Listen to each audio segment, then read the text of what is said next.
Now her throat was tight. She was curiously aware of the weight of her heart, like a stone in her chest, heavy with the past. Sick with shame and anger, she nevertheless sensed that she must finish telling Ariel what had happened during that Florida night of unextinguished candles. Revelation might be a door out of darkness. Oh, gosh, how I hated him, the greasy bastard, stinking of beer and sweat, crashing around my room, drunk and screaming, going to cut me up for bait, and laughing out in the living room, and then at the doorway, that drunken laugh of hers, hooting and shrill, thinking he was so funny. Jesus, and all the time it was my birthday, my special day, my birthday.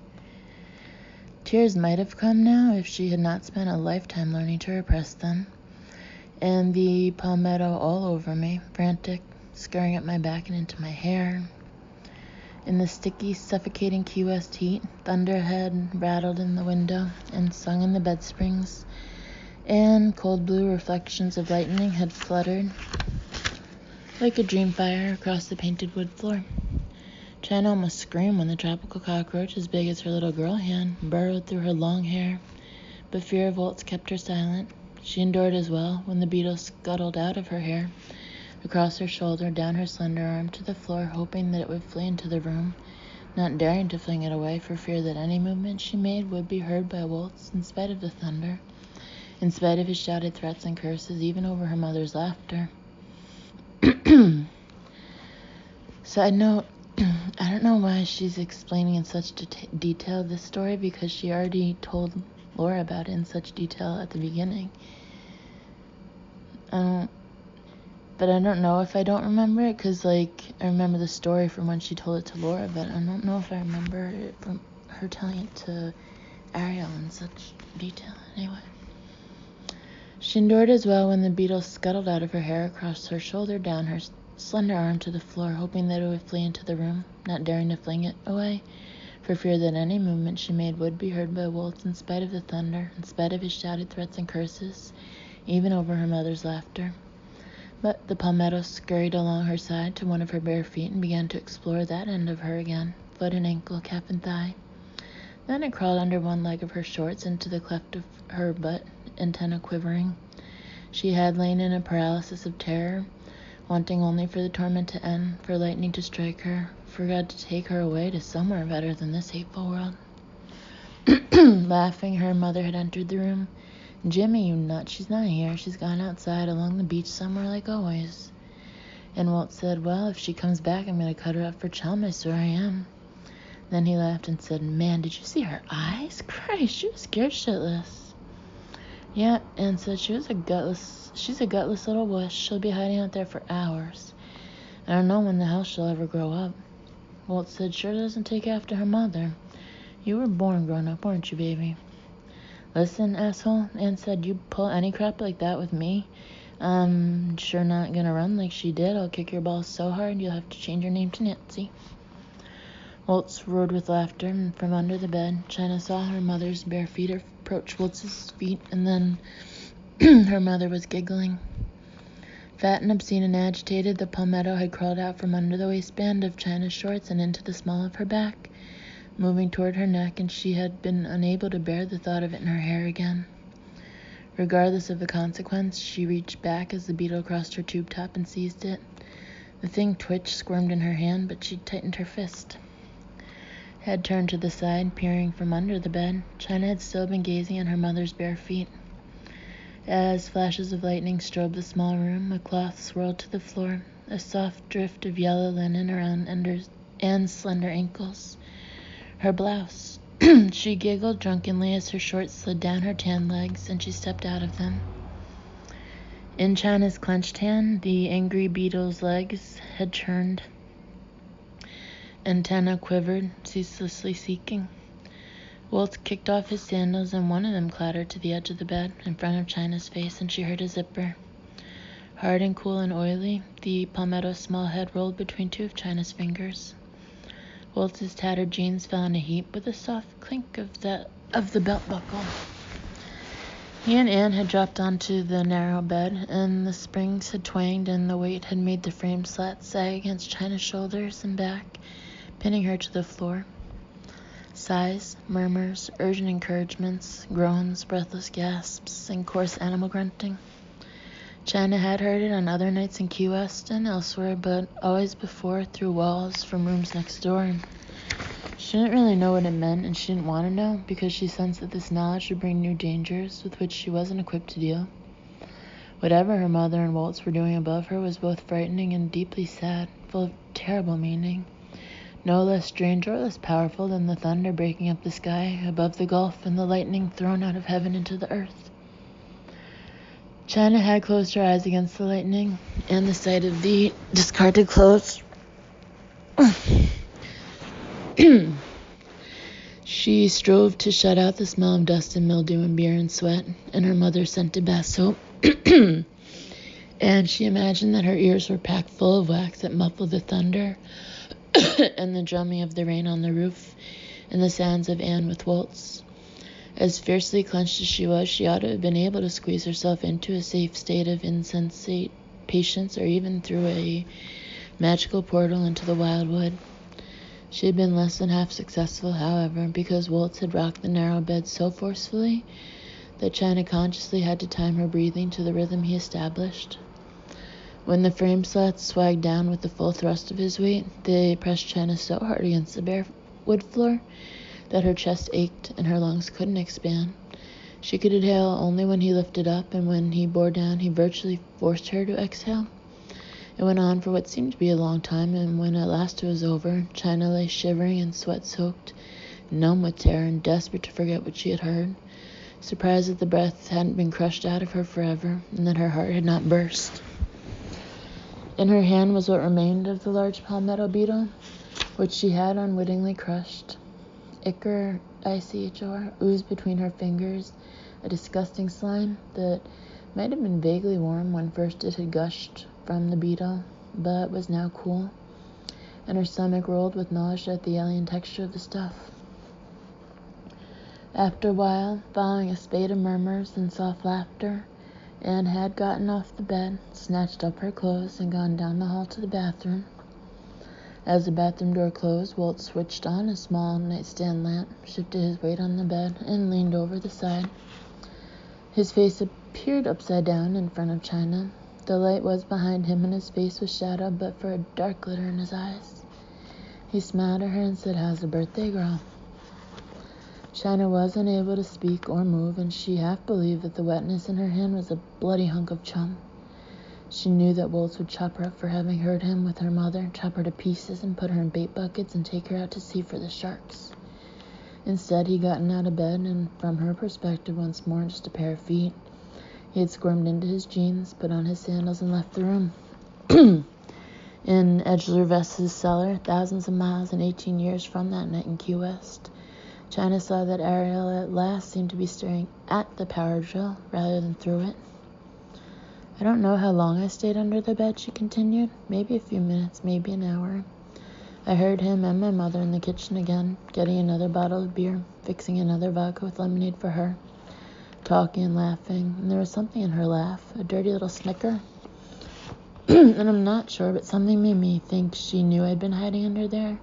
Knew it, but went along with Waltz when he unbuttoned her blouse." She stared at her cuffed hands on the workbench.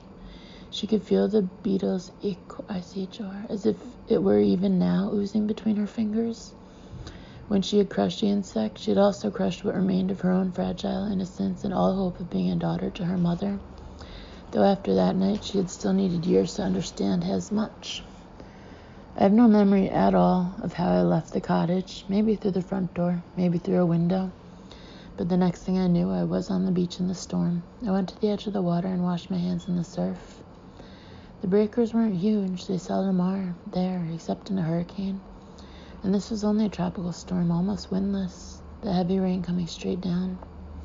Still, the waves were bigger than usual, and I thought about swimming out into the black water until I found an undertow. I tried to persuade myself that it would be all right, just swimming in the dark until I got tired, told myself I would just be going to God. Ariel's hands appeared to tighten on the drill. But for the first time in my life, I was afraid of the sea, of how the breaking waves sounded like a giant heart, of how the nearby water was as shiny black as a beetle's shell and seemed to curve up in the near distance to meet a black sky that didn't shine at all. It was the endlessness and seamlessness of the dark that scared me, the continuity, although that wasn't a word I knew back then. So I stretched out on the beach, flat on my back in the sand, with the rain beating down on me so hard I couldn't keep my eyes open. Even behind my eyelids I could see the lightning, the bright ghost of it, and because I was too scared to swim out to God, I waited for God to come to me, blazing bright. But he didn't come, and eventually I fell asleep. Shortly after dawn, when I woke, the storm had passed. The sky was red in the east, sapphire in the west, the ocean flat and green. I went inside, and Ann and Waltz were still asleep in his room. My birthday cake was on the kitchen table where it had been the night before. The pink and white icing was soft and beaded with yellowish oil in the heat, and the 8 candles were all cockeyed. No one had cut a slice from it, and I didn't touch it either. 2 days later, my mother pulled up stakes and carted me off to Tupelo, Mississippi, or Santa Fe, or maybe Boston. I don't remember where exactly, but I was relieved to be leaving, and afraid of who we would settle in with next. Happy only in the traveling, gone from one thing, but not yet arrived at the next. The piece of the road, or the rails, I could have traveled forever without a destination. Above them, the house of Edgeler Vest remained silent. A spiky shadow moved across the cellar floor. Looking up, China saw a busy spider spinning a web between one of the ceiling joists and one of the lighting fixtures. Maybe she'd have to deal with the Dobermans while handcuffed. Time was running out. Ariel picked up the power drill. China opened her mouth to speak a few words of encouragement, but then was afraid that she might say the wrong thing and send the girl deeper into her trance. Instead, she spotted the safety goggles and, making no comment, got up and put them on the girl. Ariel submitted without objection. China returned to the stool and waited. A frown surfaced on the placid pool of Ariel's face. It didn't subside again, but floated there. The girl pressed the trigger of the drill experimentally. The motor shrieked and the bit whirled. She released the trigger and watched the bit spin to a stop. China realized that she was holding her breath. She let it out, inhaled deeply, and the air was sweeter than before. She adjusted the position of her hands on the workbench to present Ariel with the left cuff. Behind the goggles, Ariel's eyes slowly shifted from the point of the drill bit to the keyhole. She was definitely looking at things now, but she still appeared detached. Trust. China closed her eyes. As she waited, the silence grew so deep that she began to hear distant, imaginary noises, analog to the phantom lights that play faintly behind closed eyelids, the soft, solemn tick of the mantel clock upstairs, the restless movement of vigilant Dobermans in the night outside. Something pressed against the left manacle. China opened her eyes. The bit was in the keyway. She didn't look up at the girl, but closed her eyes again, more tightly this time than previously, to protect them from flying metal shavings. She turned her head to one side. Ariel bore down on the drill to prevent it from popping out of the keyway, just as China had instructed. The steel manacle pressed hard against China's wrist. Silence, stillness, gathering courage. Suddenly, the drill motor whined. Steel squealed against steel, and the sound was followed by the thin, acrid odor of hot metal. Vibrations in China's wrist bone spread up her arm, exacerbating all the aches and pains in her muscles. A clatter, a hard ping, and the left manacle fell open. She could have functioned reasonably well with the pair of cuffs dangling from her right hand. Perhaps it didn't make sense to risk injury for the relatively small additional advantage of being free of the manacles altogether. But this wasn't about logic. It wasn't about a rational comparison of risks and advantages. It was about faith.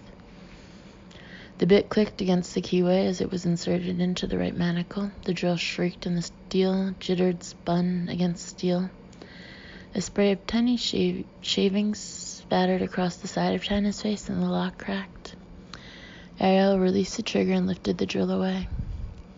With a laugh of relief and delight, China shook off the manacles and raised her hands, gazing at them in wonder.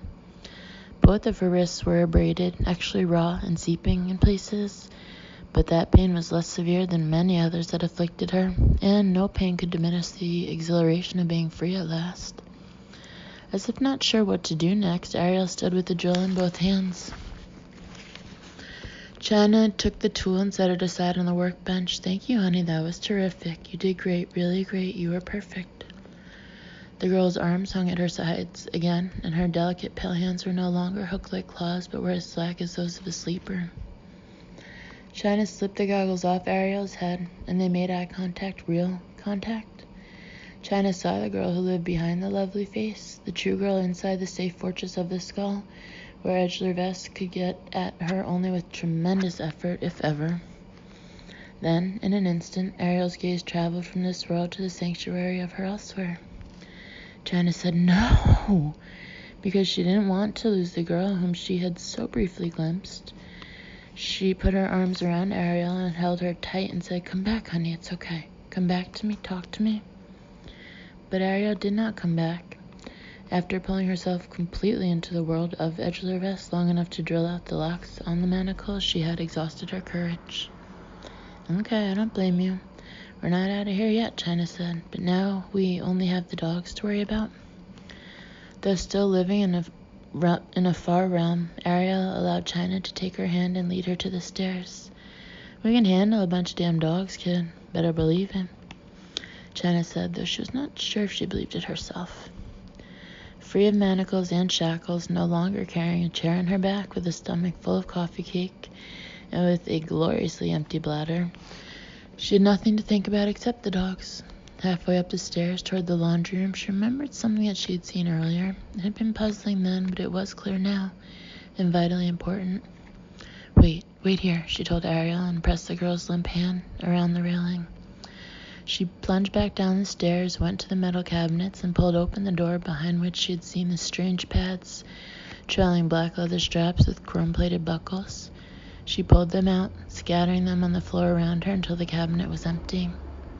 They weren't pads, they were heavily padded garments, a jacket with a dense foam outer layer under a man-made fabric that appeared to be a lot tougher than leather. Especially thick padding around both arms. A pair of bulky chaps featured hard plastic under the padding, body armor quality. The plastic was segmented and hinged at the knees to allow the wearer flexibility. Another pair of chaps protected the backs of the legs and came with a hard plastic butt shield, a waist belt, and buckles that connected them to the front chaps.